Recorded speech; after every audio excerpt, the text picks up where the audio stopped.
Em fevereiro de 2015, atendendo a pedidos que me haviam sido feitos ao longo dos anos anteriores, eu resolvi estudar duas importantes obras no âmbito do grupo de estudos que mantinha no SEAC em Bauru. As obras eram Memórias de um Suicida, de Camilo Cândido Botelho ou Camilo Castelo Branco, psicografia de Ivone Amaral Pereira, e o livro Suicídio, tudo aquilo que você precisa saber, do nosso querido Richard Simonetti. Para aqueles estudos, o número de interessados foi muito grande. E nós fixamos o horário das 18 às 19 horas para que aquele livro fosse estudado pelos interessados. As aulas transcorreram normalmente e quando nos aproximávamos do final, eu pedi ao Richard que fosse fazer o encerramento. Ele, que houvera estado doente, me disse que não poderia me atender tão rapidamente, queria mesmo se restabelecer de uma cirurgia.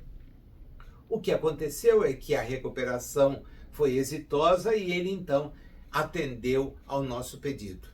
Digo para vocês que eu guardei muito aquele encontro, porque foi um intercâmbio fantástico. O Richard explanou a respeito da sua preocupação com o assunto, que é a preocupação espírita, e os presentes puderam interagir, fazendo para ele questionamentos sobre os livros, mas notadamente sobre o tema. Qual não foi a minha surpresa ao receber nos últimos dias de um integrante daquele grupo, nosso amigo Anderson, uma mensagem e com ela um arquivo. Ele me disse: Nazil, descobri aqui que eu gravei aquele encerramento das atividades e gostaria de disponibilizar para você.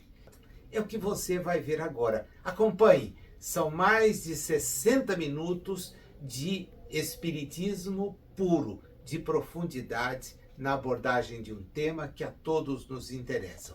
Depois que você assistir, não deixe de comentar para que a gente possa saber se as suas impressões coincidem com as nossas. E faça, na medida do possível, chegar a outras pessoas um áudio que é tão importante, tão rico e, vamos ser sinceros, muito, muito raro. Muito obrigado. Nós estudamos aqui, Richard, até a semana passada, dois livros, Memórias do Suicídio e de um Suicida, e Suicídio, tudo aquilo que você precisa saber para evitar. Falta para a gente completar uma parte pequena do seu livro, nós estudamos efeitos, causas, precisamos chegar ao final.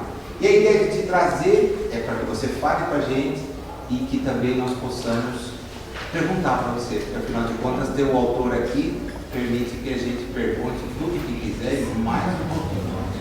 Como você está em casa, nós só vamos te ouvir. Bom, gente, antes de mais nada, boa tarde, né? Boa tarde. Uma reunião.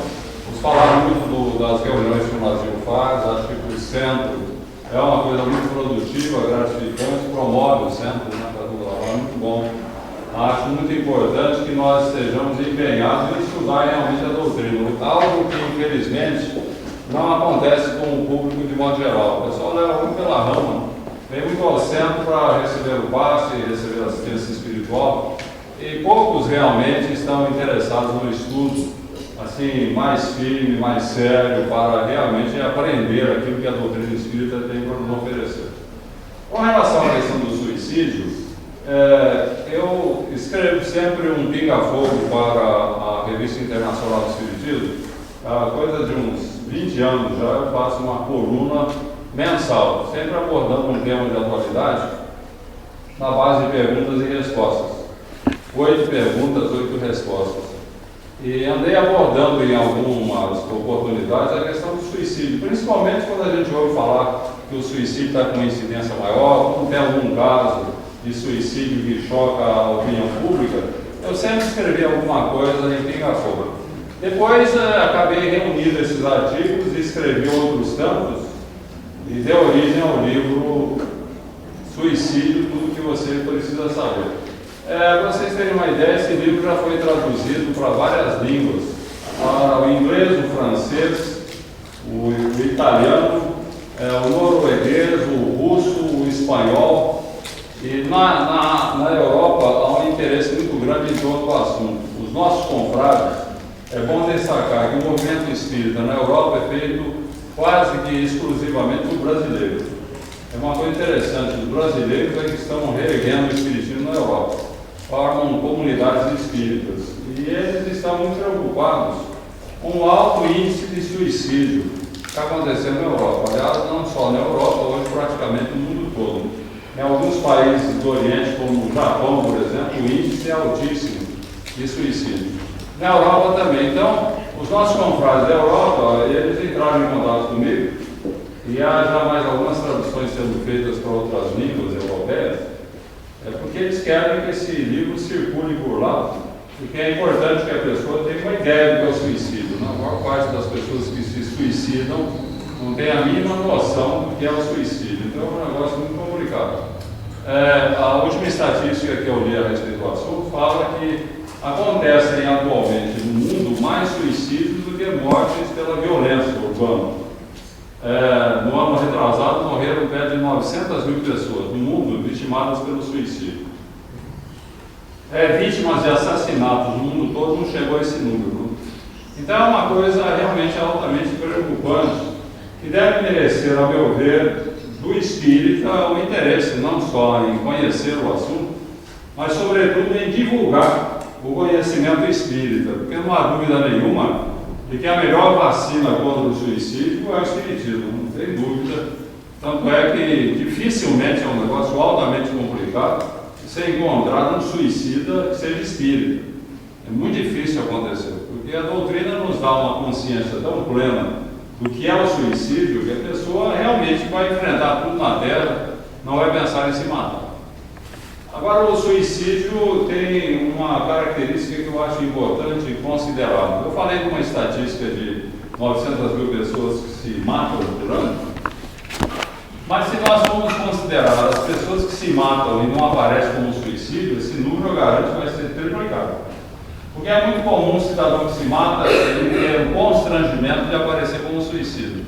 Então, muitos acidentes de estrada, uns problemas envolvendo, às vezes, alguma coisa que a pessoa passou mal e morreu, às vezes é um veneno que ela tomou. O próprio André Luiz conta um caso, num dos seus livros, de um cidadão que simulou uma morte por assassinato, e na verdade ele tinha se suicidado. Porque a pessoa não quer aparecer como suicida. Até muitas vezes tendo em vista a questão de seguro, porque o suicida não paga seguro. Então, se ele tem um seguro de vida de um valor expressivo, ele vai tentar disfarçar o próprio suicídio. Então é uma coisa muito complicada. Quando nós começamos a pensar assim, vemos que o problema é bem maior do que parece. Agora, uma pergunta que me fazem sempre é o seguinte: mas a espiritualidade não procura interferir, evitar que o cidadão se mate? É tão importante que ele se conserve aqui na Terra. Os mentores espirituais, aqueles que nos assistem, não procuram ajudar no suicídio? Claro que procuram, e claro que procuram evitar. Sempre que a pessoa começa a pensar que seria melhor morrer, a espiritualidade se movimenta, não tem dúvida nenhuma. Mentores espirituais, familiares desencarnados, eles se movimentam no sentido de demover a pessoa da tentativa ou do desejo de se suicidar. Agora, há um grande problema envolvendo o assunto. É porque o cidadão que está pensando em se matar, ele tem uma conturbação mental, está tão envolvido pela ideia de que deve se matar, que ele não é receptivo à inspiração que vem de mentores espirituais, até por uma questão de sintonia. Ele tem uma sintonia vibratória mais baixa, ele não consegue ser envolvido pelos mentores no sentido de inspirá-lo a mudar a sua ideia. Agora, o que fazem os mentores para tentar contornar essa dificuldade? Procuram pessoas próximas ao candidato ao suicídio. Então, tentam inspirá-lo. Inspirar um familiar, um amigo, no sentido que, às vezes, o suicida, com uma conversa, com alguém que fale, e procure esclarecer, orientá-lo, ajudá-lo, apoiá-lo, atendê-lo na sua necessidade, às vezes o cidadão pode mudar de ideia. Mas a grande dificuldade também dos mentores espirituais é encontrar pessoas receptivas porque as pessoas normalmente não estão muito preocupadas com assuntos espiritualizantes, vivem muito dia a dia, né, o terra a terra, os interesses imediatistas, e também não tem uma sintonia, a pessoa não fica receptiva à orientação dos mentores. Eu me lembro, no livro O Sexo e Destino, um caso bem ilustrativo do que eu estou falando. Tinha uma moça que queria se matar por problemas particulares lá envolvendo a vida familiar, e ela estava com a ideia fixa do suicídio, ela ia se matar. E o André Luiz conta que ele e outros mentores espirituais, um grupo, eles passaram o dia inteiro ao lado da jovem, tentando encontrar alguém que pudesse ser inspirado a conversar com ela, para ela se abrir e modificar as suas disposições. E é impressionante que o André Luiz fala, não encontramos ninguém. Ninguém orando, ninguém cogitando de valores espirituais, ninguém cultivando a fraternidade, enfim, ninguém receptivo a uma inspiração no sentido de ajudar a outra. Essa é a tragédia, a meu ver, dos mentores espirituais que querem ajudar o cidadão. Está prestes a se matar, mas não encontra ninguém. Eu tenho até uma experiência pessoal que me marcou muito também, envolvendo essa questão de você ser inspirado e não atender, às vezes, a inspiração que vem da espiritualidade. Nós tínhamos aqui no centro, isso é coisa de uns 30, 40 anos atrás, uma reunião pública aos domingos, às 15 horas. Essa reunião, em princípio, era para atender o pessoal da assistência social, as famílias pobres que vinham, recebiam aqui a orientação, a ajuda, a palestra, levavam alguma coisa também, às vezes uma cesta básica. Com o tempo, essa reunião foi mudando e deixou de ser uma reunião para famílias pobres e passou a ser uma reunião de caráter geral, até um bom movimento.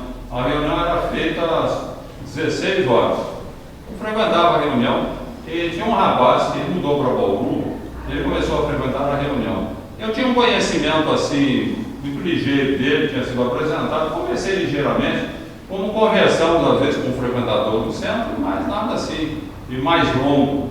E o rapaz tinha um comportamento normal, frequentava a reunião sem problema nenhum, fez amizade com alguns frequentadores do centro, e aconteceu que num domingo, após a reunião, que eu fui para casa, eu morava no edifício Terra Branca, ali na confluência da Avenida Rodrigues Alves com Antônio Alves, na esquina, que foi, aliás, o segundo edifício de apartamentos que foi construído em Bauru. Um edifício Terra Branca.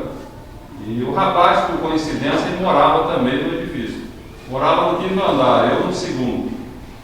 E eu cheguei de retorno do centro, entrei no edifício, e eu me lembro perfeitamente, me deu uma vontade muito grande de visitar o rapaz.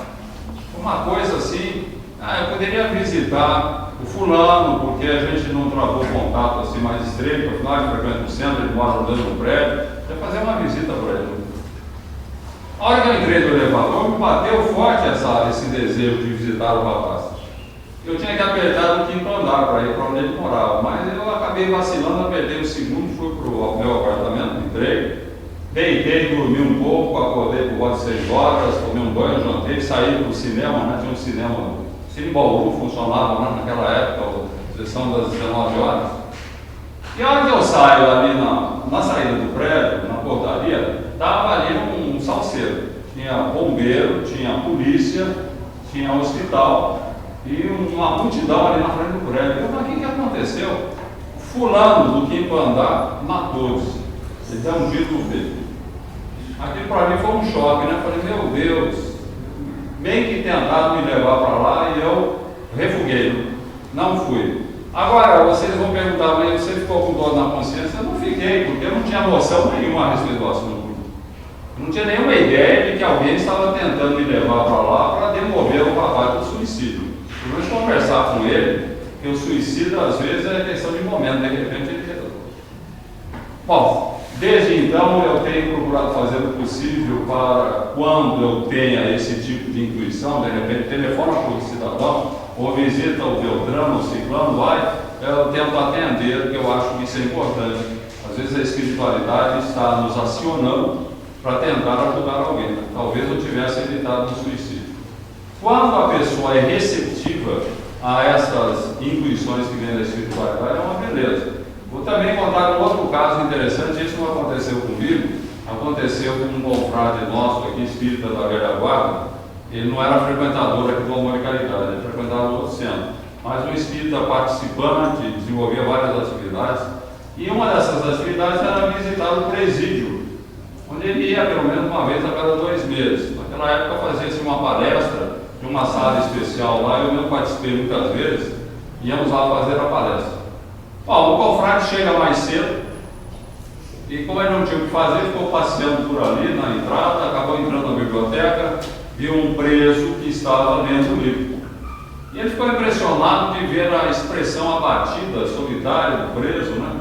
Se estivesse com graves problemas, e obedecendo a um impulso natural. Ele era uma pessoa assim, gostava muito de conversar, era muito espontâneo na sua simplicidade.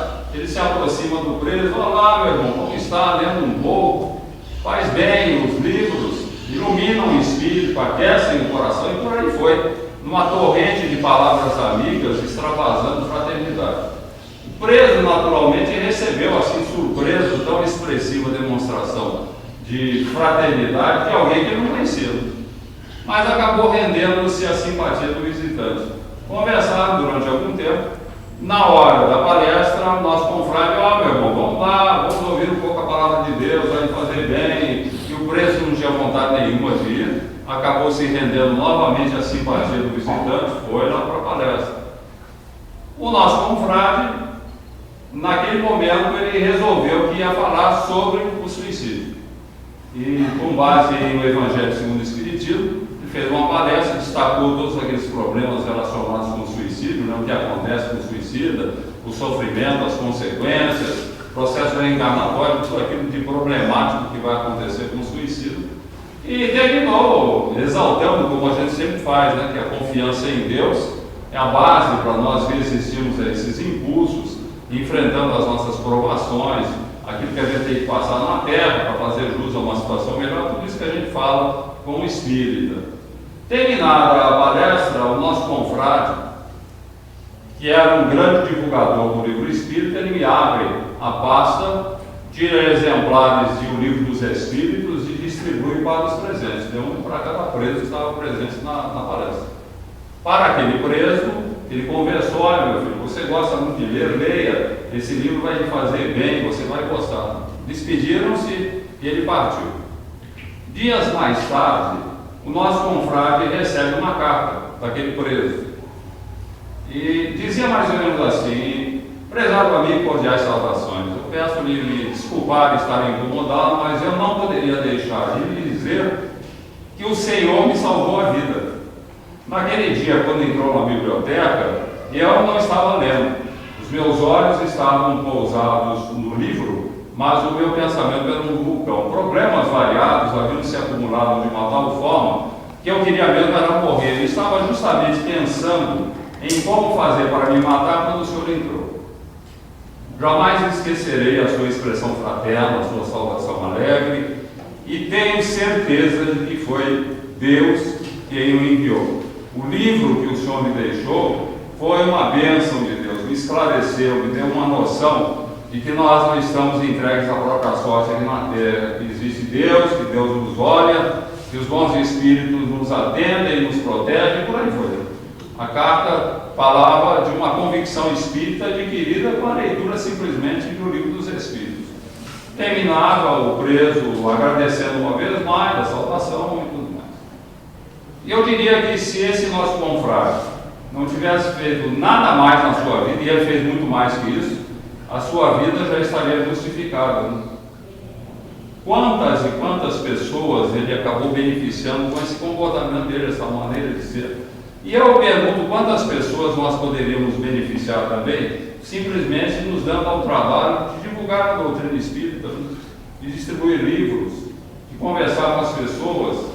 Muitas vezes nós temos um certo constrangimento em falar de espiritismo, mas às vezes a pessoa está precisando ouvir, ela está precisando ter uma noção. E o que nós temos que fazer, ao meu ver, é orar muito, pedir muito a Deus que nos dê condições para que nessas situações especiais, em que de repente você tem alguém que precisa ouvir alguma coisa, que você tenha essa iniciativa de atender aquela convocação da espiritualidade, ser receptivo àquilo que os mentores espirituais querem de nós, para a gente fazer alguma coisa. Eu acho que é por aí. Não é simplesmente divulgar a doutrina, não. É a expressão da fraternidade, aquele chegar perto, né? Aquele realmente demonstrar apreço pelas pessoas. Isso é que leva a pessoa a ter a confiança, muitas vezes, para se abrir e, de repente, você pode atender alguém que estava pensando em se matar. Então, o que eu quero dizer é isso: a espiritualidade está sempre tentando resolver esses problemas, evitar o suicídio. Agora, eles precisam fundamentalmente da boa vontade daqueles que estão ao lado dos que pensam em se matar, para que eles possam realmente fazer alguma coisa. Muito bem. Acho que é só por aí. Só por aí? Olha, eu tenho aqui 6 questões. Tenho a impressão que deve ter. Pode colocar roupa, à vontade, senta, porque a água está do seu lado. Opa! E se depois, superadas as escritas, vocês quiserem fazer verbais, sigamos, tá? Richard, as questões são bem interessantes. Eu as vi aqui, o pessoal realmente estudou tudo aquilo que nós passamos e são pontos de reflexão. Lhe parece que um assassino que tira a vida de diversas pessoas por maldade não é tão penalizado quanto um suicida que se mata, às vezes por depressão, desespero? Você tem essa ideia?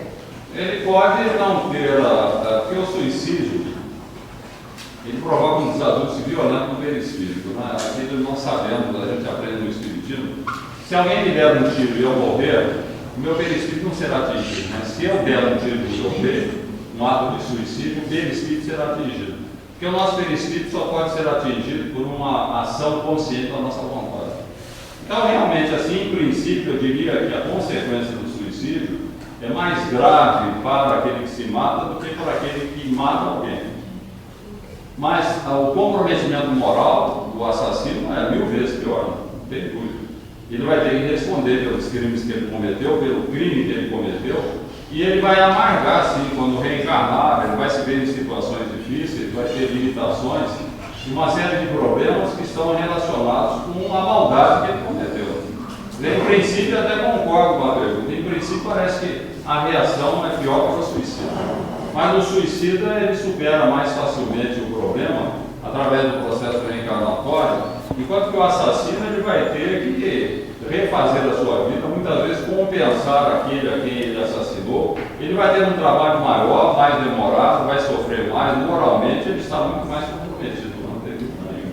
Porque o problema maior não é o comprometimento perispiritual, o problema maior é o comprometimento moral. Esse que é o grande comprometimento, que o assassino vai ter que responder por isso. Um homem que abandona uma mulher grávida depois de prometer amparo, etc. Ela, desiludida e desesperada, se suicida. Ele vai ter algum tipo de responsabilidade? Ele tem a responsabilidade de ter ela abandonado, não? Ele vai responder por isso. E ela, naturalmente, vai ter as consequências do suicídio, e quem que vai cuidar dela, quem que vai ajudá-la? Certamente será ele. Ele será convocado a fazer alguma coisa, porque embora ele não a tenha induzido ao suicídio, ele criou uma situação favorável a que ela se envolvesse com o suicídio. Não há dúvida nenhuma de que a sua responsabilidade moral é grande no caso. Ele fatalmente, quando ela vier a enfrentar numa reencarnação futura, que nós não podemos esquecer, que o conserto do estrago feito no perispírito é através da reencarnação. A carne funciona como uma espécie de válvula de escoamento das impurezas perispirituais. Então, quando ela reencarnar e ela sofrer as consequências do que fez, vai ter alguém ali para ajudá-la. Fatalmente vai ser aquele que a precipitou nessa situação. Seja como irmão, seja como pai, seja como marido, numa vida futura, fatalmente ele vai estar envolvido com o empenho no sentido de reabilitá-la por aí. Por que fica a ideia de que a mulher suicida é mais penalizada ou seria mais responsabilizada do que o homem suicida? Por quê? Eu não acho, não. Eu acho que a responsabilidade do suicídio independe de ser homem ou mulher. A responsabilidade do suicídio está relacionada com o grau de consciência que a pessoa tem a respeito das coisas da vida. Quanto mais esclarecido é o cidadão, quanto maior a sua noção da presença de Deus, das responsabilidades da vida, maior é o comprometimento dele. O suicídio ele tem circunstâncias atenuantes e tem agravantes. Atenuante é o seguinte: o cidadão tem uma depressão violenta. Eu conversei uma vez com um cidadão com depressão, ele estava falando em suicídio e ele falou para mim uma coisa que eu achei muito impressionante. Ele falou: não é que eu queira me matar, eu quero desaparecer. Eu não deixei interessante, eu falei, não quero me matar, eu quero desaparecer. O solo se abre aqui e eu desapareço. Então a pessoa, às vezes, num caso de depressão, ela parte para o suicídio. Eu acho que é uma circunstância altamente atenuante, porque a pessoa estava totalmente dominada por um sentimento, e aquele que passa pela depressão diz que não há coisa pior na terra. E não podemos esquecer também que quando nós caímos numa faixa espiritual muito negativa, vibracional muito negativa, envolvendo a depressão, por exemplo, o cidadão fica meio vulnerável à influência espiritual inferior.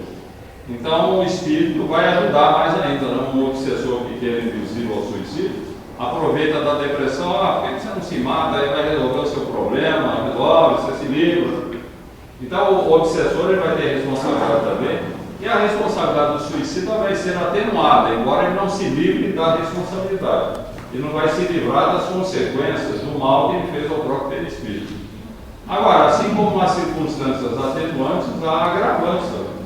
Aquilo que eu falei, o espírita, por exemplo, com todo o grau de conhecimento que nós temos a respeito do suicídio, esse esclarecimento que a doutrina nos oferece, você sabe que o suicídio contraria a lei divina, que você vai responder por isso, que vai ter problemas, e você se mata a si mesmo, quer dizer, a responsabilidade vai ser muito maior, o comprometimento do espírito vai ser muito maior, e os próprios desajustes que ele vai enfrentar serão maiores também, face desse agravante do conhecimento que não usou bem. Aí tem uma pergunta ligada a isso, só a título de curiosidade. Você tem conhecimento do índice de suicídios entre espíritas? Olha, Nazil, o tempo todo que eu estou aqui no centro, faz tempo já. Eu sei de 2 frequentadores do centro que se mataram. Mas é o tal negócio, né? Eu não posso dizer que eles eram espíritas. Esse rapaz, por exemplo, que se matou, eu estava chegando no espiritismo. Poderia até se dizer espírita, mas ele não tinha uma consciência plena espiritual assim.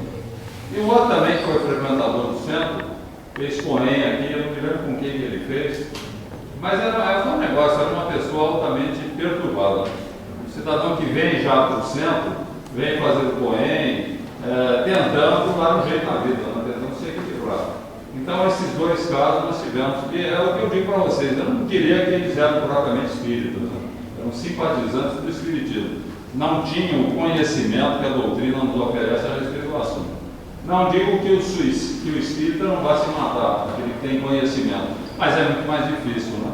Porque ele tem uma noção plena, clara, ainda que esteja em depressão, ele tem a noção de que é pior se matar do que enfrentar a própria depressão. E às vezes a depressão também é consequência do suicídio, né? Muitas vezes a depressão é consequência do suicídio em vida passada. E é uma coisa interessante, o suicida, ele tende a criar uma tendência para o suicídio. Então o cidadão se mata uma vez, ele se matou por quê? Porque ele fugiu de uma situação. Porque ele não teve coragem de enfrentar, não soube enfrentar, não quis enfrentar. Quando ele reencarnar, além dos problemas todos que ele vai enfrentar consequentes do suicídio, ele vai se deparar com os mesmos problemas dos quais ele procurou fugir. A coisa vai voltar para ele. E daí ele corre o risco de se matar de novo, porque ele pode desenvolver a tendência ao suicídio. Embora colhendo as consequências do suicídio, no domínio da inconsciência, fica aquela ideia, né, que eu vou me livrar do sofrimento e matando. Eu sei de casos na literatura mediúnica de pessoas que se mataram em 2, 3 existências. Não veio uma vez, se matou outro. E daí só o espiritismo para dar jeito, a pessoa se esclarecer muito, fazer muito tratamento. Eu estou falando isso porque tem muita gente que frequenta o centro, que vem para tratamento de depressão, e a pessoa tem essas ideias de suicídio. Parece que é um negócio que está na cabeça da pessoa, que ela deve trazer de vida passada. Ela já tem a depressão por causa do suicídio, e não obstante, ela continua com vontade de se matar, de fugir uma hora. Uma pessoa que é maratonista corre 42 quilômetros para completar a prova, que tem essa distância, e superar os seus limites. Passa mal e morre decorrente do esforço que fez. Dá para considerá-la suicídio? Não, de jeito nenhum. Nem consciente, nem inconsciente. Porque o cidadão ele se preparou para isso, ele é um esporte que ele está praticando. É uma, poxa, mas é um esporte violento. Não é violento, ele exige mais, mas não tem problema nenhum. Só que em maratona, todos aqueles que vão se submeter a uma maratona geralmente fazem exames médicos, né, tem todo cuidado. Dificilmente acontece aí do cidadão morrer em plena maratona. Mas há certas atividades que envolvem risco. Frequentemente me perguntam sobre o Ayrton Senna. O Ayrton Senna foi um suicida inconsciente, porque ele participava de um esporte de alto risco, né? E de repente como é que fica? Ele morreu, porque se ele tivesse tido uma coisa mais leve, mais suave, uma atividade menos complicada, ele poderia ter evitado morrer. Mas eu não acho que ele não foi suicídio inconsciente, porque o povo gosta de circo, né? Infelizmente ainda as pessoas gostam desse tipo de coisa. Enquanto as pessoas gostarem desse tipo de coisa, vai ter gente que vai fazer esse tipo de coisa.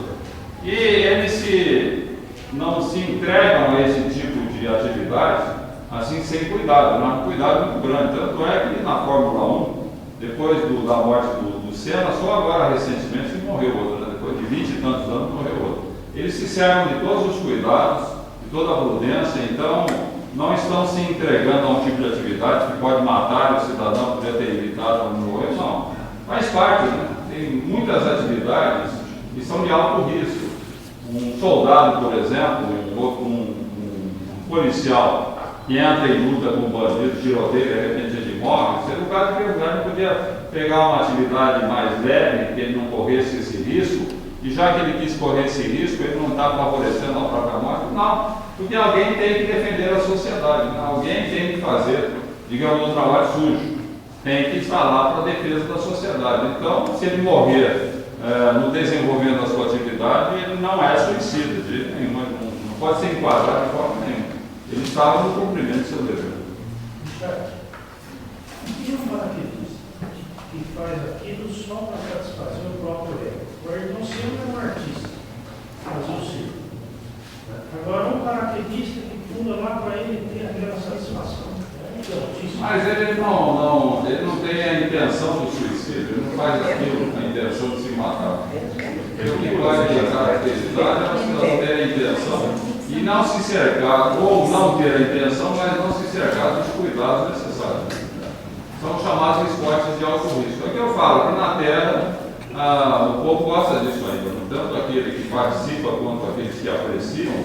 Então não entendo que ele esteja enquadrado em suicídio inconsciente. Ele se serve de todos os cuidados.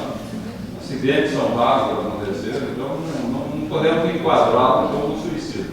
Suicídio inconsciente é aquele que cuida mal do corpo, aquele que bebe, aquele que fuma, aquele que consome drogas, aquele que tem uma vida desregrada, aquele que come mal, aquele que come demais, tem uma série de problemas em que você está agredindo o seu corpo. Então você vai abreviar a sua vida, daí você é aquilo que André Luiz chama de suicida inconsciente. Você não tomou consciência de que esse tipo de atividade ia provocar ou abreviar a sua vida, né? Favorecer a sua vida. Eu vou pular de paraquedas, cara. Eu ganhei o presente, não fui desistir. Eu morro de vontade de soltar de paraquedas. Vai, eu tenho vontade nenhuma. Não, eu tenho. Era isso. Aproveitando o gancho aí, surgiu essa pergunta que você comentou do Ayrton Senna, daí ele falou do paraquedas, né? A gente observa que tem um cuidado aí, um aparato, né? Tanta gente que pula, os índices, às vezes, de acidentes são baixos. Agora que me veio a reflexão seguinte, vou explicar um pouquinho. No caso desses lutadores de MMA, né? Você tem competições nas Olimpíadas que são cercadas tem um aparato assim, né? O corpo não sofrer tanto na pancada. Mas, por exemplo, esse tipo de luta aí do MMA, né, do UFC aí, que fica aquela sangueira no octógono ali, o corpo, para esse tipo de esporte, mesmo com aquelas luvas, protetor local. Eu acho que o corpo não foi feito para receber o tipo de pancada violenta. Né? Aí você tem os médicos falando lá que tem a demência futilista, né, que as pessoas vão sucumbir e coisa e tal. E tem poucos casos, mas acontece de lutador morrer durante ou logo depois da luta. Nesses casos, você trabalharia como suicídio? Eu acho que nesse tipo de esporte violento, que o cidadão está consciente de que ele corre esses riscos todos, ele vai ter problema perispiritual se ele desencarnar, não tem dúvida nenhuma, afeta o perispírito. Não enquadraria como um suicida inconsciente, mas ele vai afetar o perispírito tranquilamente pelo esforço que ele faz ali, pelas contusões que ele vai sofrer, e vai abreviar a vida dele também, porque todo lutador, todo boxeador e lutador de ele, esse esporte novo aí, nós não vive muito longe, acaba afetando. Nesse particular, ele está abreviando a vida, ele pode ser enquadrado, embora todos os cuidados que a pessoa tome. Vamos lá. O pessoal está. No país onde haja pena de morte, um juiz julga um cidadão e condena a morte. Ele sendo espírita, ele exerce a função de juiz, ao mesmo tempo ele é espírita, sabe de tudo. Ele não assume responsabilidade nenhuma, porque o juiz, ele nada mais faz senão cumprir a lei. Se o cidadão está enquadrado em determinado crime que ele cometeu, e ele foi considerado culpado, a lei já determina onde há a pena de morte e pena de morte. O juiz não assume responsabilidade nenhuma, ele está apenas cumprindo a lei. Assim como o carrasco também, o cidadão que vai ligar na cadeira elétrica, vai providenciar o enforcamento, ele assume responsabilidade? Não. É aquilo que eu falei, alguém tem que fazer o trabalho sujo. Se isso existe na sociedade, então alguém tem que fazer, ele está cumprindo leis, ele é um empregado, está cumprindo a função. Kardec aborda essa questão quando ele fala da destruição, dessa questão da morte, né, de pessoas que estão envolvidas assim, na defesa da sociedade, um soldado, na defesa do país. O Kardec pergunta, mas um soldado, por exemplo, que num tiroteio, ele mata o bandido, ele assume responsabilidade? O mentor fala, não, porque naquele momento ele está na defesa da sociedade, assim como o soldado está na defesa do país. O que compromete tanto um quanto o outro é a crueldade. Daí está bem claro. Por exemplo, você vai prender um bandido, vai enfrentar um bandido, faz um tiroteio, no fim você consegue feri-lo como soldado, como policial, e daí o cidadão está inerme ali, você chega e mata, né, como a gente vê a polícia fazer hoje, parece que virou moda. Eles matam o cidadão, já resolve o assunto. Daí ele está em curso no crime da crueldade, vai responder por isso. Tanto policial como soldados que estupram mulheres, por exemplo, isso acontece muito na guerra, vai responder por isso, porque ele não está mais na defesa da sociedade, ele está se comportando como um selvagem, ele responderá fatalmente por isso daí. Então, eu estava no Coém, aí de alguns anos atrás, eu tinha um tenente da polícia, ele era de São Paulo, ele tinha sido transferido para Bauru. Então ele veio, fez o Coém, e quando nós tratávamos da lei de destruição, e abordamos esse assunto da crueldade, depois ele conversando comigo, ele deu testemunho perante a classe, inclusive, ele falou, olha, eu me sinto aliviado de não ter feito o que os meus colegas queriam lá em São Paulo, quando eles conseguiam, às vezes, isolar um criminoso ou um grupo de criminosos num local erro, o pessoal queria eliminar, não, vamos apagar esse povo, agora já resolve isso. Mas ele nunca concordou com isso. E ele conversando aqui, ele falou, graças a Deus de ter resistido ao impulso de matar o criminoso, porque daí é verdade, você vai responder por isso. Então é preciso cuidar no desempenho das funções daquele que tem a responsabilidade de defender a sociedade. Muito bom, muito interessante o que você vai fazer, mas cuidado com as suas ações, né? Não extrapole aquilo que é da sua função. Mais alguém? Tem duas aqui. Vamos lá, segue aí. Sr. Richard, a gente tem visto assim em jornal, né, essa guerra na Síria, pessoas, famílias, né, bem situadas economicamente, culturalmente, que, ao fugir da guerra, assumem o risco de atravessar o mar numa balsa. A balsa afunda, como a gente está vendo nos jornais. qual a responsabilidade do pai de família que assume isso uma mãe? A responsabilidade é de quem faz esse tipo de coisa, né? O pessoal que cobra para fazer essa viagem não dá a mínima condição de segurança para quem vai atravessar o mar. Esses são responsáveis. Aqueles que morrem são vítimas, né? E o que eles estão fazendo? O pai que leva os filhos, a esposa, a família, ele está querendo fugir de uma situação terrível que está lá no Oriente. Então ele se sujeita ao risco de uma viagem dessa natureza para tentar uma vida melhor para ele e para a família. Agora, a responsabilidade é de quem patrocina essas viagens, ganha muito dinheiro e não dá a segurança necessária para essa travessia. Esses vão responder tranquilamente. Então, agora, aqueles que morrem afogados são vítimas, vão ser recolhidos como vítimas no mundo espiritual. Não há problema de suicídio, não, porque ninguém vai fazer uma viagem dessa pensando em morrer. Tem a responsabilidade também dos que oprimem o povo, que obrigam Claro, a ser. claro. É lamentável, está acontecendo no Oriente. É um negócio, a impressão que eu tenho é que fizeram uma rapa no umbral, pegaram aqueles espíritos mais violentos, mais agressivos e jogaram aqui para dar as últimas oportunidades para eles se regenerarem, né? Tendo em vista a possibilidade da promoção do planeta, essa história toda de estudo. Mas é uma coisa lamentável, porque esses espíritos que a gente vê lá, pelos relatos que são feitos, eles têm o maior problema que possa envolver o cidadão. É aquilo que Kardec fala, são espíritos que não têm senso moral. Quando você lida com uma pessoa que não tem senso moral, é uma tragédia, porque tudo é permitido. A pessoa não repercute na sua consciência o que ela faz. Então o cidadão age de uma forma violenta, como eles fazem lá no Oriente, matam, estupram, tornam as mulheres escravas, é uma coisa horrível, mas são espíritos primários.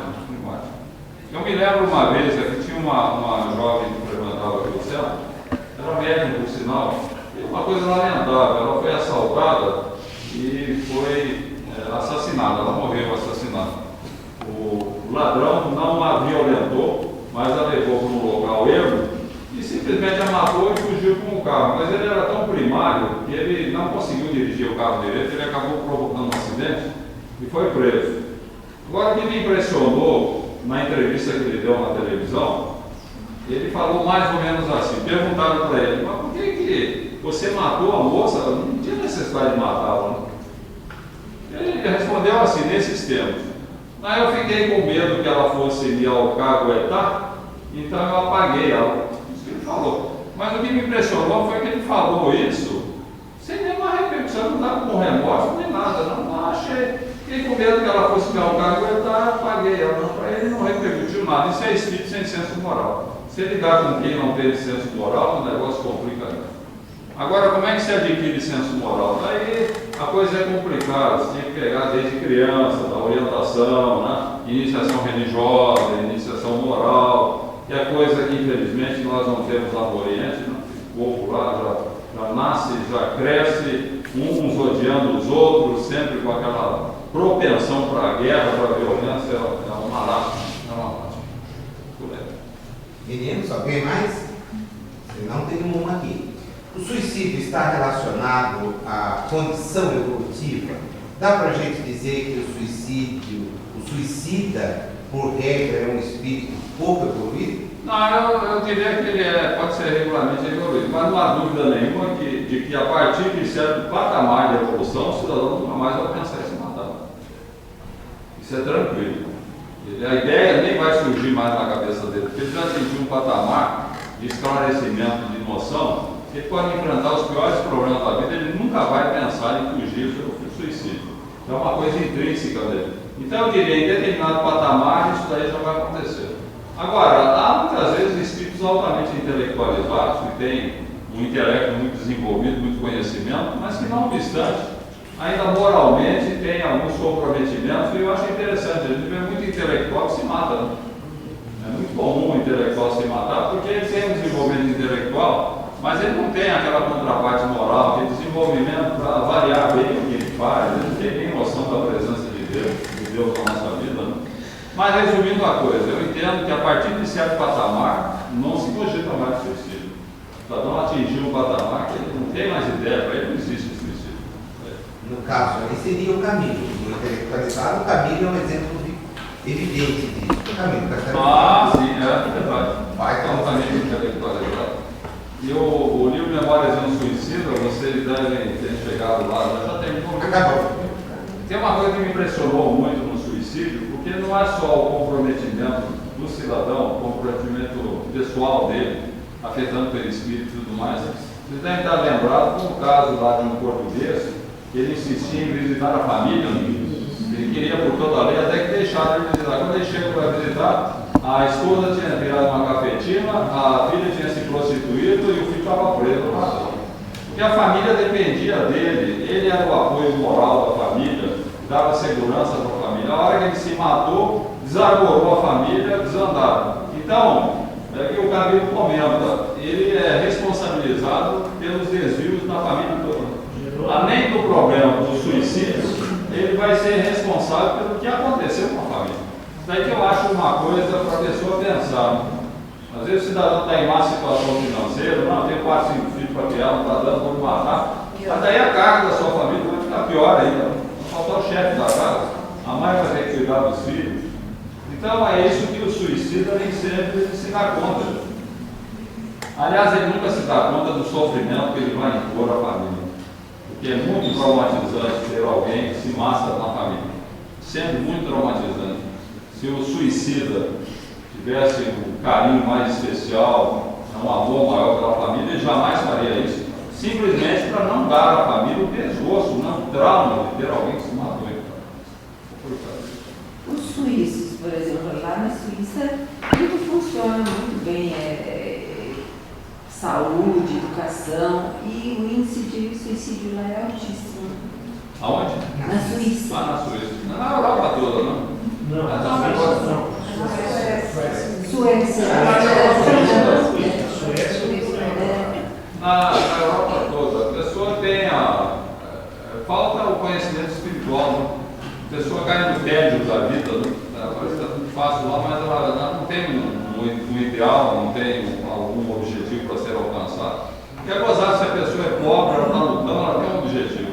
Nós não está tudo assentado, ele começa a pensar nos prazeres da vida, isso cansa, cai no tédio. Uma vez a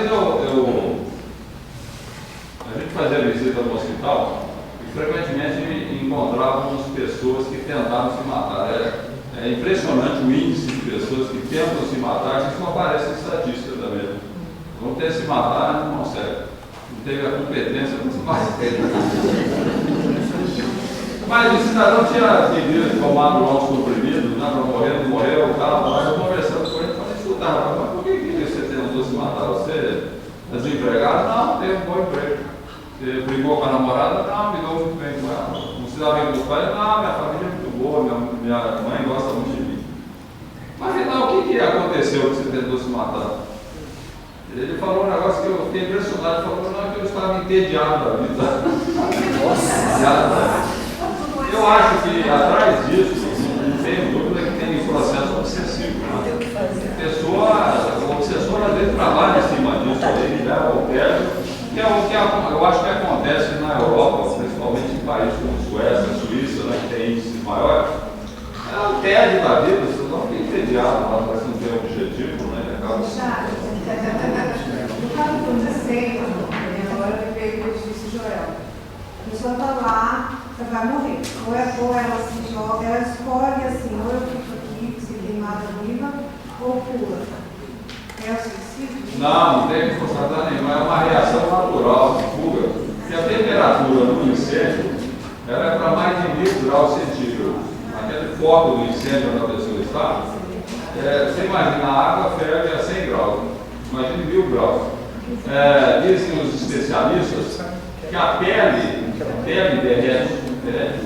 Então é uma reação natural, até de autodefesa. A pessoa pula. Isso aconteceu lá naqueles edifícios que caíram nos Estados Unidos, nos 2 edifícios não é suicídio, não. A pessoa é uma reação natural de quem está tentando fugir. Essa questão das pessoas suicidarem, eu acho que está ligado muito também de não ter esse conhecimento de que a gente reencarna. Né? As pessoas que estão naquele prédio pensam assim, bora, eu vou morrer, vai falar tudo, né? finaliza ali. Da própria religião, né, que você vai morrer, você vai descansar, você vai para o céu, vai para o inferno. Então eles não sabem que continua, que a vida continua. Né? Então, se todo mundo soubesse que nós somos espíritos, você levantou uma questão interessante. Na Europa, o índice de ateus é muito grande. Então, se o cidadão é ateu, ele não acredita na continuidade da vida após a morte. Claro, se a situação está sempre entediada, a situação está boa, está doente, ele vai se matar. Isso acontece muito em relação à eutanásia, que está sendo propagada na Europa também. Já há vários países que permitem a morte assistida. Morte assistida é eutanásia, ou suicídio. Não quer se matar, ele vai ter uma morte assistida, vai ter medicamentos que favoreçam a morte dele. Então, por que acontece isso? Porque realmente, para essas pessoas, a vida não continua, a vida acaba na sepultura. Então, o pensamento materialista, ao meu ver, é lógico. Quando eu estou com câncer, estou sofrendo, a vida acaba na sepultura, para que eu vou esperar viver mais um ano, 2 aí, sofrendo, cada vez pior, vou matar. Kardec diz que o grande recurso para combater o materialismo é o espiritismo, não tem dúvida nenhuma. Então, o que está faltando na Europa é o conhecimento espírita. Por isso que os nossos confrades de lá, eles estão empenhados em livros que falem de suicídios, para licença as pessoas. Porque se o cidadão é materialista, ele não acredita na continuidade da vida, não acredita nem na existência de Deus, eu acho que ele está certíssimo em se matar. Para que eu vou enfrentar problemas aqui? Mata a casa para ela. Agora, por isso que a crença é fundamental, na convicção de que a vida continua. Peraí, se eu sei que a vida continua, eu vou tomar cuidado. As religiões todas dizem que o suicida vai sofrer, vai para o inferno. A Igreja Católica, no passado, não permitia nem que o suicida fosse sepultado em cemitério. Os cemitérios eram dirigidos eram conduzidos pela Igreja e suicida não podia fazer missa. Aliás, o pensamento católico era até muito lógico. Então é o seguinte, o cidadão que se suicida vai direto para o inferno. Se ele está no inferno, ele não pode sair de lá. Então não adianta rezar por ele. Vamos fazer a missa no cenário. Seria a ideia. Agora, tem dúvida, se a pessoa tem a convicção religiosa, ajuda muito a resistir a esse impulso de fugir do problema até a morte. Mas o materialista tem. E aqui no Brasil está subindo o índice de materialistas, infelizmente. Subindo. O Brasil era 99,99% da população espiritualista. Quando eu falo espiritualista, acredita na existência e sobrevivência da alma. Católico, budista, maometano, protestante, espírita, somos todos espiritualistas. Agora já está, parece, em 5% o índice de pessoas materialistas. É grave. Viu, Richard? Só uma observação. Nós vimos algumas pesquisas, o senhor mais ou menos que você tem falado, mas eu também tenho colocado, que 82% do pessoal no Brasil é contra o aborto, por exemplo. E 82% acredita em reencarnação e 84% é contra o aborto. Então tem 2% só nessa faixinha que não acredita em reencarnação, que também entende a consequência do caso do aborto, né? Agora, esse índice de suicídio entre jovens está 4 vezes maior entre as meninas do que entre os meninos. Por causa da circunstância que elas vivem, a pressão, a vergonha, medo, aquelas coisas de âmbito familiar geralmente. E está crescendo o agnosticismo entre os jovens por causa da religião tradicional que eles, é imposto para eles, que eles não aceitam. É isso que tem sido levantado no curso que o Brasil tem colocado. Então está entre 16% e 18% de jovens que se declaram ateus.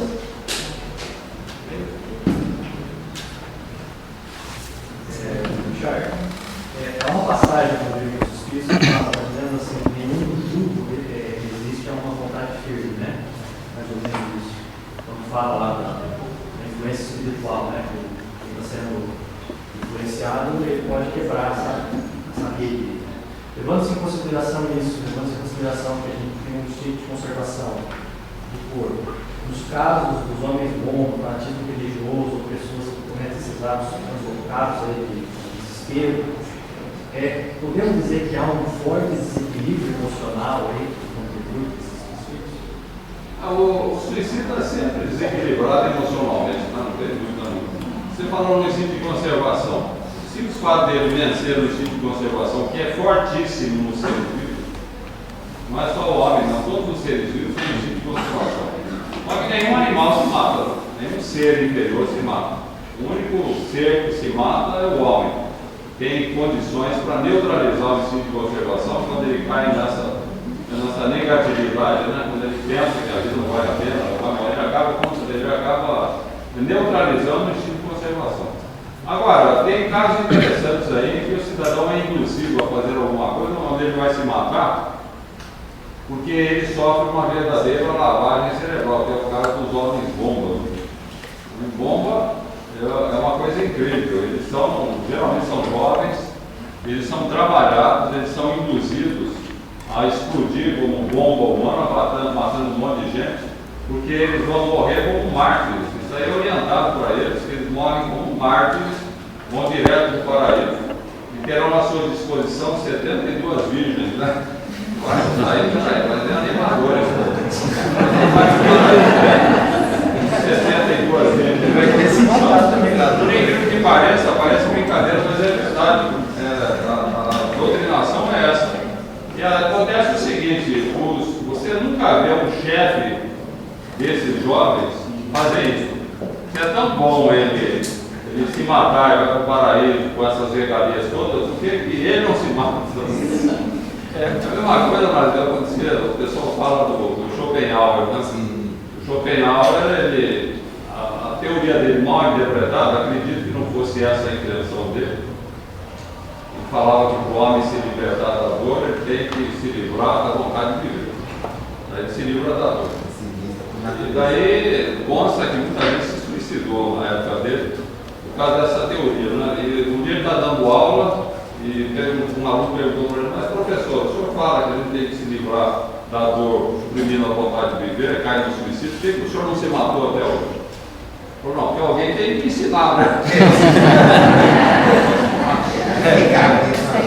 Eu acho, como escritor, gente, eu acho muito problemática essa questão da literatura que pode induzir ao suicídio, né? Nós temos um caso clássico que consta até da codificação, abordagem envolvendo Goethe, que foi considerado o maior escritor alemão. E Goethe escreveu um livro na época dele, um romance, que é o Sofrimento do Jovem Werther.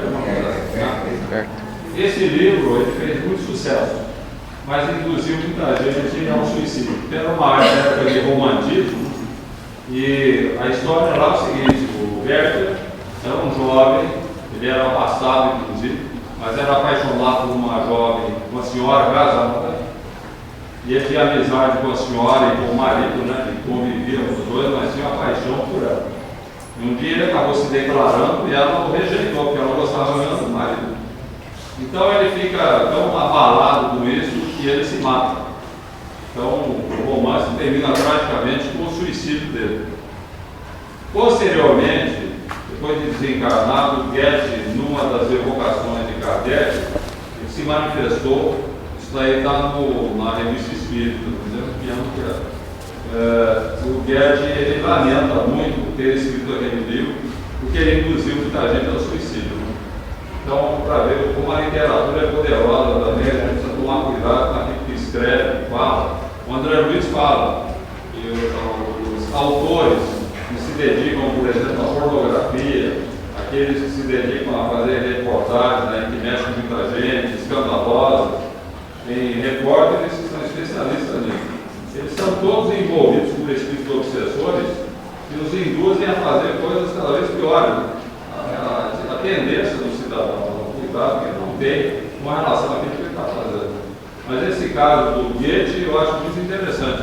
Porque Goethe foi um grande intelectual e ele não era uma má pessoa, era uma pessoa de bons princípios. Né? Mas deu esse passo em falso aí. Nietzsche também. O livro Violeta da Janela, uma universidade, foi censurado por causa disso. Primeiramente, era Lúcia Manizé. Então, os líderes espíritos na época reuniram o livro de mundos. Eu lembro que ele escreveu uma música na época, isso lá em 98.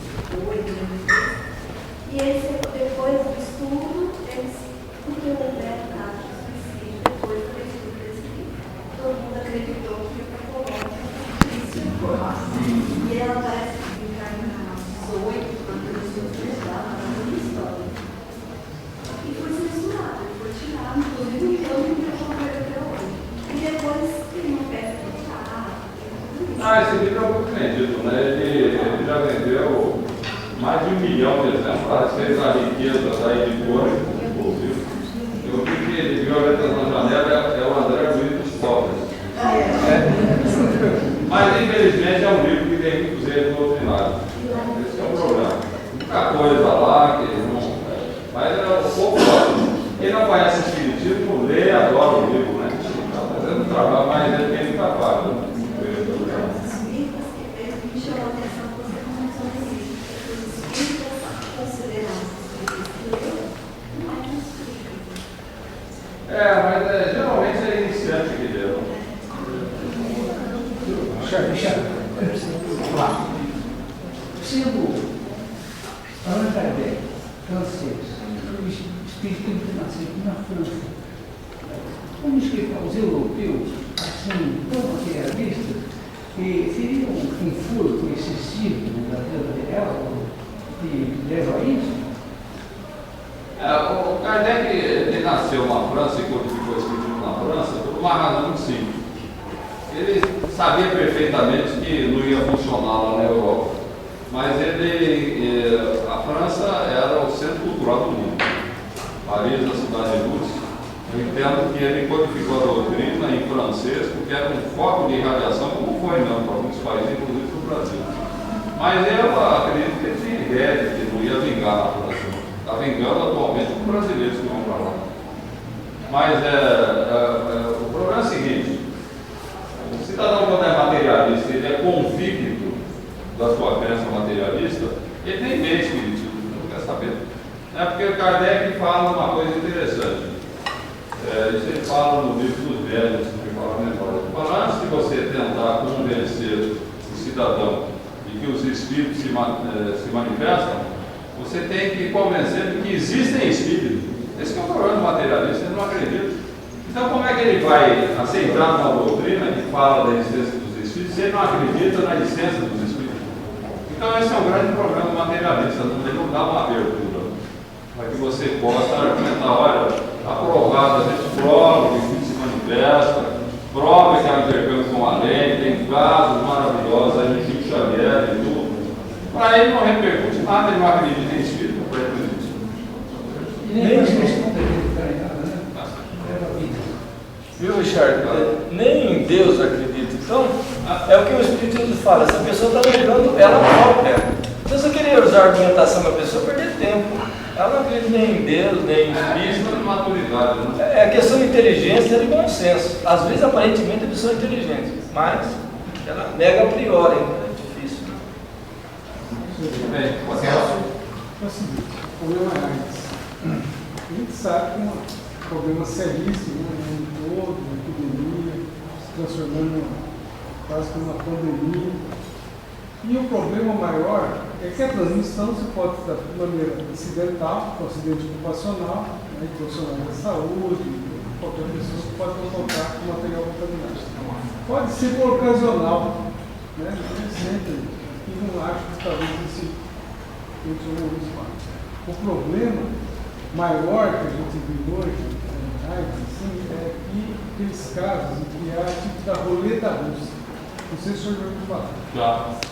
E tem casos em que são organizadas festas, em que se colocam portadores, que sabem que são, e outras pessoas que não sabem quem são os portadores, e há então uma troca, um relacionamento íntimo, e que se passa propositadamente o vírus para essas outras pessoas. Essa é uma questão assim, a outra é que o caso daquela pessoa infectada, que ela se abandona, por exemplo, ela entra no estado de anorexia, depressão profunda, anorexia, e aí eu acho que caracteriza tudo. Até porque a doença hoje tem condições de controle. Então seria isso mesmo, no caso assim. No caso do cidadão que conscientemente está transmitindo o vírus, eu acho que ele vai assumir responsabilidade por isso, né? Ele vai ter. E se a pessoa que adquiriu. Agora, a pessoa que é contaminada, que se entrega de uma forma inerte, ou perde a vontade de viver, ela vai ter problemas também quando desencarnar, porque não deixa de ser um suicídio isso daí, não? Porque a se recusar ao tratamento. Hoje a incidência de abandono do tratamento Embora a gente deva considerar as circunstâncias atenuantes, como, por exemplo, a ignorância, né? Envolve muita questão da ignorância, a pessoa não tem noção do que ela está fazendo, né? das consequências dela não tomar ou não fazer o tratamento. Essa questão da morte tem muitas circunstâncias atenuantes, assim como tem agravantes. Não, agora, o peso disso aí é só para Deus, a intimidade de cada um, a responsabilidade de cada um. Michel, como caso assim, por exemplo, a gente caso assim, um casal, um quer se separar, o outro não quer se separar, vai se suicidar. Aí, o que a responsabilidade tem aquele outro cônjuge que, por exemplo, está pensando em se separar, mas que tem medo de o outro comer uma. O casamento não está dando certo, alguém quer separar, mas tem medo que o outro cometa suicídio. Isso, é sempre assim, tá? É um negócio complicado isso aí, né? Eu acho que esses casos, assim, envolvendo a atividade do casal, eu acho complicado a gente falar, é assim o assado, né? Pau é belo, a gente não tem ideia. Digamos aí que o casamento está tão complicado que está ameaçando a estabilidade física e psíquica, não só da mulher como dos filhos. Ah, mas se eu separar do meu marido, ele vai se matar. Mas daí está complicando mais ainda, não vai tudo se separar. Né? Eu acho que em determinadas circunstâncias a separação se impõe. Em outras circunstâncias vai depender da pessoa saber conviver com aquela situação. Por isso que eu digo, é uma questão muito pessoal, não dá para a gente generalizar, ó, tem que ser assim o assado. Tem que pesar todas as contingências envolvendo aquela situação. Mais alguém? Alguma pergunta? Por favor. Às vezes a pessoa inicia o desenlace da pessoa que se suicidou e tentou evitar o ato. Você acha que foi mais um arrependimento físico pela agonia da dor ou um arrependimento moral? Ela tentou e depois se arrependeu? Existe a polícia conta, tem casos que a pessoa colocou a corda e tem aquele sentido de evitar o processo. Eu acho que nessas situações aí, muitas vezes há interferência do espiritual. Mentores que às vezes conseguem envolver a pessoa ali e demovê-la daquele propósito.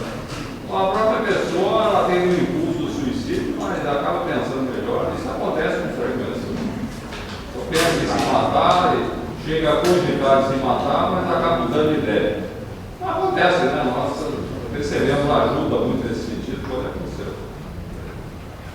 Alguém pergunta aqui se a pessoa que se suicida dentro de casa pode depois ali permanecendo perturbar os familiares. Eu já vi essa pergunta muitas vezes. A pessoa tem medo ali de ficar na casa, né? Sei de gente que muda da casa imediatamente. Aliás, a minha mulher fala que qualquer um que morrer lá em casa, ela muda aqui. O espírito é o meio de espírito. Mas a pessoa, ela precisa ser orientada de que não deve ter medo, porque o suicida, gente, ele não fica no local onde ele se matou. O suicida ele é levado para esses vales de suicídio. Vocês viram no livro do Caminho do Castelo Branco? Normalmente, ele até por uma questão vibratória, ele é atraído para essas regiões, ele não fica onde ele se matou. O problema do suicida é muito grave, ele vai para essas regiões de sofrimento. Então, quem passa pelo transtorno da morte de um familiar, nessa condição, nesse particular, não tem medo. Agora, o que a pessoa fica muito abalada é quando ela tem notícia das consequências do suicídio. Quando eu faço palestra que a gente aborda a questão do suicídio e mostra o que vai acontecer com o suicida, o Chico Xavier, inclusive, dizia que o suicida vai levar 200 anos para se recuperar. Palavra do Chico. Porque é o seguinte, você vai para o mundo espiritual, vai ficar lá quanto tempo? 50 anos, 40 anos, não sabe, depende muito da reação do cidadão. Vai sofrer bastante, depois vai para um hospital, vai fazer tratamento, vai se preparar, vai reencarnar. E tem as consequências do suicídio, quer dizer, o cidadão, de acordo com o comprometimento perispiritual determinado pela natureza do suicídio, ele pode ter um retardo mental, pode ter uma paralisia cerebral, pode ter problemas no aparelho digestivo, tem uma série de problemas. Então é realmente um negócio muito complicado. Você caracterizar as consequências do suicídio. Quando você fala desse público, a família fica de orelha em pé, nossa, meu Deus, mas essas coisas terríveis. Eu sempre digo o seguinte, nós não podemos esquecer, em primeiro lugar, o suicida não perdeu a condição de filho de Deus, ele não está irremissivelmente condenado ao sofrimento. Ele continua sendo filho de Deus. Ele está sofrendo, ele está aprendendo uma lição difícil, mas ele está aprendendo que ninguém deve se matar. Mas ele está amparado, a espiritualidade, o quadro do suicida, não pensem em vocês que aquele povo está abandonado, não, eles ficam sob tutela. A partir do momento em que os espíritos sintam que o cidadão tem condição para ser recolhido, ele já é imediatamente recolhido. Eles estão tutelados ali, ninguém está abandonado. E tudo que nós podemos fazer pelo suicida, eu sempre digo isso para a família. Ore muito por ele. Dizem os suicidas que o refrigério de suas almas é a oração daqueles que ficam. Ore muito e botem uma pedra em cima do assunto, não fale mais do suicídio. Aconteceu, não fica revisando e falando e lembrando, vai repercutir nele e vai sofrer mais. São duas coisas, esqueça e ore bastante pelo suicídio. Chefe, alguém que tenta se matar, não consegue, conhece a doutrina espírita e muda sua maneira de compreender. Atrai consequências? Não vai ter consequência não, porque não chegou a lesionar o perispírito, ela não chegou a consumar o ato. Ela pode passar por um período de perturbação decorrente da sua maneira de ser, mas conheceu o espiritismo, se esclareceu, mudou o comportamento, não vai ter consequência. Dizer, não, ela vai desencarnar, vai ser cobrada. Não chegou a consumar o suicídio. E mudou o comportamento, não tem problema. Vamos lá. O suicídio só pode ser focado pela nossa cultura. Então, nós podemos concluir que, por exemplo, um deficiente mental, ele lesionou o cérebro no ato do suicídio? Não, peraí, eu não quero dizer que todos os problemas físicos, limitações físicas ou mentais que nós temos são decorrentes do suicídio, porque tem N causas para esses problemas. Né?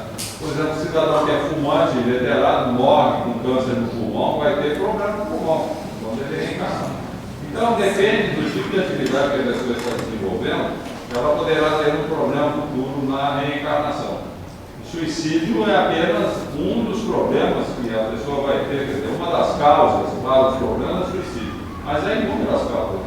Então, mas, por exemplo, se ele se suicidou com um tiro na cabeça, provavelmente ele vai entrar com um problema. Aí entra aquele detalhe que eu falei, depende das circunstâncias agravantes e atenuantes. Né? Duas pessoas que cometam o mesmo suicídio podem ter reações diferentes, consequências diferentes.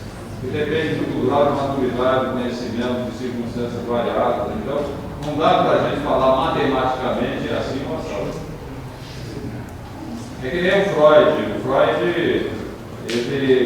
quando ele começou a estudar os sonhos, ele escreveu um livro de interpretação dos sonhos.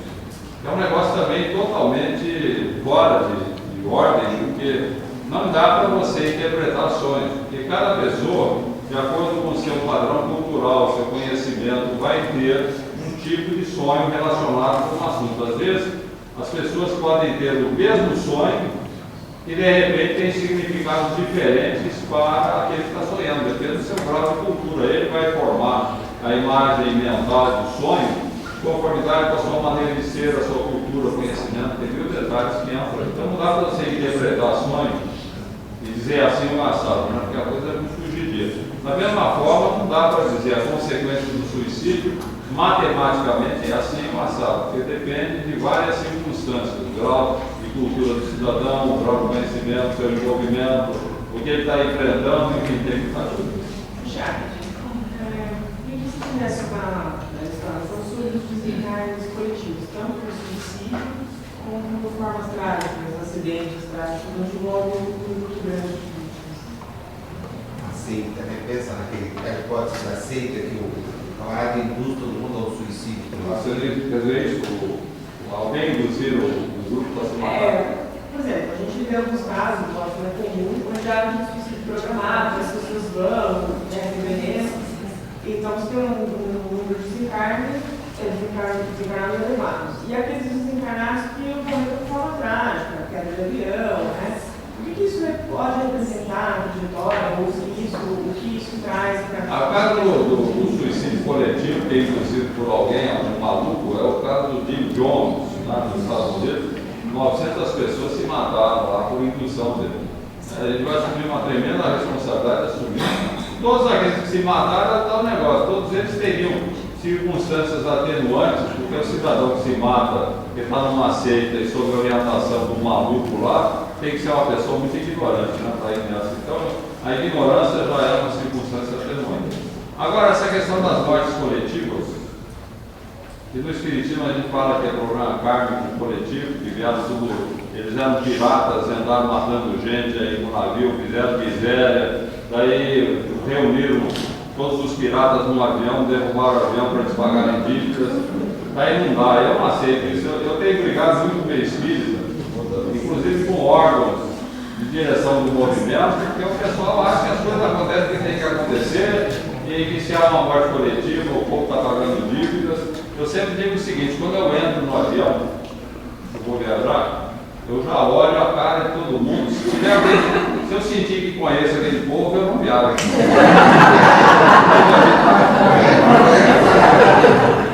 me forem familiares, peraí, eu acho uma bobagem muito grande, mas infelizmente é um paradigma do espiritismo. As mortes coletivas. Você junta lá os bandidos lá no avião dele. Agora eu fico pensando no que tem infelizmente o Humberto de Campos, ele prestou um desserviço à doutrina, e infelizmente foi através do Chico Xavier, quando ele me conta aquele acidente que aconteceu lá no circo em Niterói, coisa de 50 anos, sei lá, que morreram 500 e tantas crianças, horrível, morreram queimados. Daí sai uma mensagem do Humberto de Campos: no tempo de Jesus, Roma, e tinha um grupo lá de romanos lá se divertindo, botando fogo nos cristãos, queimaram um monte de cristãos. Então, 2000 anos depois, esses bandidos romanos foram reunidos no circo lá em Niterói, com detalhe, eram todos crianças, e botaram fogo lá para eles pagarem a gente. Mas eu acho ridículo. No entanto, isso daí está no meio espírita, né? Circula essa história, o pessoal acha bonito, mas não tem até porque quando você pega espíritos envolvidos em assassinatos coletivos, como aconteceu esse, o grau de responsabilidade varia de um para o outro, depende da sua maturidade, da consciência que a pessoa tem do que está fazendo. O resgate da dívida vai variar, tem um que vai resgatar em seguida, outro vai levar 10 anos, outro vai levar 500 anos, outro vai levar 1000 anos. Eles vão pagar agora. Por que tem que reunir todo mundo junto e morrer junto? Até hoje eu não consigo entender. Duas coisas do Humberto Campos que funcionam para mim como atenuantes. Primeiro, ele era um espírita neófito. E segundo, que o Emmanuel não faz nenhum prefácio. Então, o que significa que a produção foi mesmo uma coisa dele. Ele sai com essas ideias que perturbam, né, as pessoas. Agora no meio espírita surgiu essa ideia lá de Santa Maria, os jovens que desencarnaram lá. Já sabe psicografia que eram todos nazistas, viu? Nazistas. Agora teve até uma reação dos pais, não era nazista. Mas alguém queria nos. Só fazer uma pergunta, Alexandre. Na sua experiência, no seu acúmulo de conhecimento em relação ao tema, para os espíritas terem bem claro e para a gente poder divulgar, passar para as pessoas, às vezes a pessoa pergunta e fala qual é a profilaxia do espiritismo em relação ao suicídio, prevenção, como evitar. O que a gente poderia falar em resumo dentro de você? Quando você encontrar uma pessoa que está falando de se matar ou coisa semelhante, você pega um exemplar de suicídio, tudo que você precisa saber, e dá para você. Só esse livro? Aí você fala assim: olha, leia primeiro o livro, depois você resolve se vai se matar ou não. Primeiro livro, é provável que não se mate. Mas só esse livro não tem? Esse é o mais simples, né? Mais apegado que isso. Eu gostaria de fazer uma pergunta a respeito do livro Memórias do Suicídio que a gente terminou de estudar há algumas semanas. No último capítulo do livro, nas últimas páginas, o Camilo está relatando lá que ele está prestes a voltar, que que ele vai ficar cego na nova vida por volta dos 40 anos e vai desencarnar aos 60, tendo 20 anos para olhar para dentro da alma. Essa cegueira aí que ele vai vivenciar vai ser por ter pulado, né? Ele tinha aquela responsabilidade lá, e quando ele ficou cego na vida anterior, ele deu um tiro na cabeça. Eu que revi lá o trechinho que eu fiz as marcações, eu não lembro de ter visto. Então, o que acontece? A minha dúvida é a seguinte: ele vai passar pela cegueira por causa que ele tentou se livrar dela, né? Então, vai voltar a passar pelo problema. Mas, assim, a decorrência do tiro, ele parece que foi poupado, ele vai ser uma outra vida, porque eu não lembro de ter tido nada, eu não tinha nenhum momento. Há um problema nessa vida que ele vai ficar cego aos 40, de ter alguma coisa de expiação por causa do tiro. Eu não me lembro, sinceramente, faz tanto tempo que eu li o livro, eu não me lembro desse detalhe que acontece com ele. Seria ter consequência do tiro na cabeça. Eu acho que naquela anamnese que ele faz lá com o Teósofo, o que fica claro é que, no caso do revólver, né, é o meio. No sentido do Camilo, o que fica bem caracterizado é que ele não aceita a limitação. E é essa limitação da cegueira que vai ser para ele a pedra de toque. Né? O meio, ele podia ter se enforcado, ele podia ter se atirado, é o meio que ele usa, que era o meio que é considerado lá na sociedade nobre. Então ele deu o tiro, mas a punição dele mesmo é por não aceitar a limitação que tinha uma origem precedente. Então o episódio do tiro fica fora. Professor, eu disse que ele tinha cegado e isso, é a conduta. Na verdade, é o reflexo do comportamento anterior. Ele havia, tinha que passar pela experiência e não quis. Mas os postulados, eles não vêm com cegadas, celebridades, por conta do seu espírito? Por exemplo, os mutilados, então, isso também teria essa sequelas físicas, por conta do perispírito ter sido agredido, daquela forma. Então, por exemplo, a pessoa que dá um tiro na cabeça, ela não vai fazer sequelas. Não destruiu o perispírito? É o que eu digo, eu já vi casos de suicida que a pessoa não teve sequela. Tem casos a gente vê, eu já vi inclusive em manifestações mediúnicas. Porque é aquilo que eu falo, cada caso é um caso, não dá para você enquadrar o outro, vai assim ou assado. Esse muito grau de comprometimento, muito grau de conhecimento, tem uma série de fatores que entram. Olha, está lá no e-mail do GE, o Richard fez menção à entrevista que Kardec faz com eles, e quem não tem acesso ao GE pode pedir o acesso ou consultar a revista espírita do mês de junho de 1859. Junho de 1859, né? Essa entrevista em que Kardec conversa com eles e obtém dele uma opinião a respeito de como um escritor pode vir a influenciar o comportamento de outros e como é que ele respeita, como é que ele responde por isso. Antes da gente encerrar, e lógico, se tiver mais alguém, por favor, dá um sinal. Também não queria cansar tanto o Richard, e é por isso que eu vou consultá-lo antes de fazer a proposta. A gente vai encerrar. E muitos Richards, todos que vieram aqui, têm livros que são os seus. Eventualmente você pode autografar? Se cansa muito? Não. Então tá. Então quem quiser aproveitar o livro do Richard para pegar um autógrafo é mais do que vou deixar você falar. Dá uma sugestão aqui. Você conhece o site do Fórum do Márcio? Sim. Passou por pessoal? Já, qual deles? O IPH? É o site mais perfeito que eu já vi. Tem tudo ali. Já. Pesquisa. Eu tenho inclusive umas referências do Evangelho.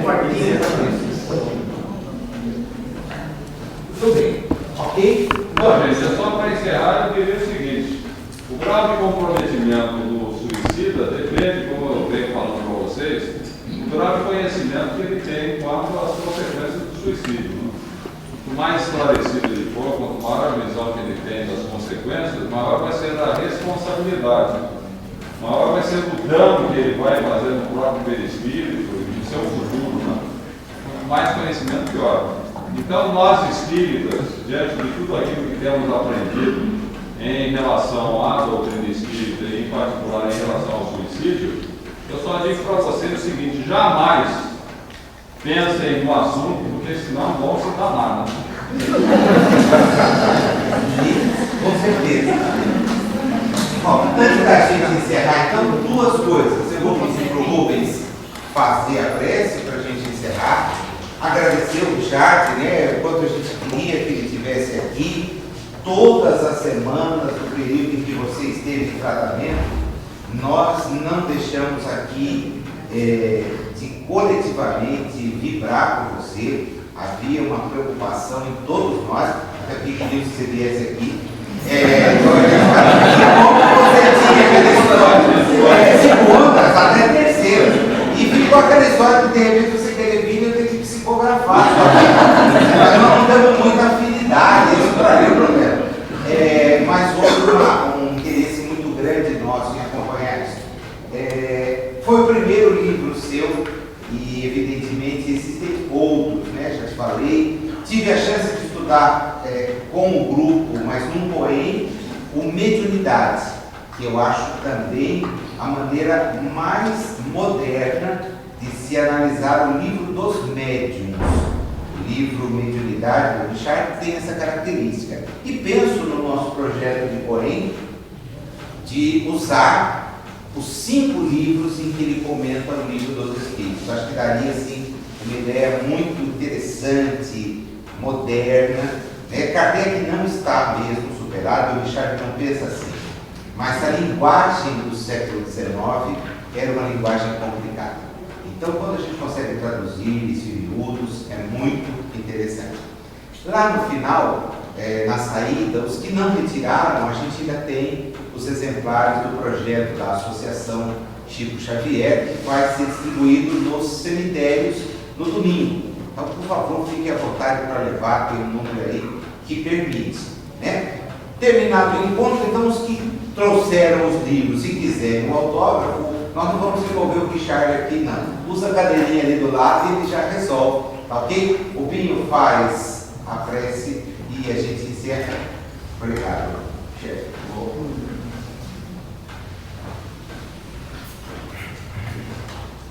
Deus Pai de amor infinito, Jesus, Mestre e amigo nosso, bondosos Espíritos que nos amparam e nos auxiliam.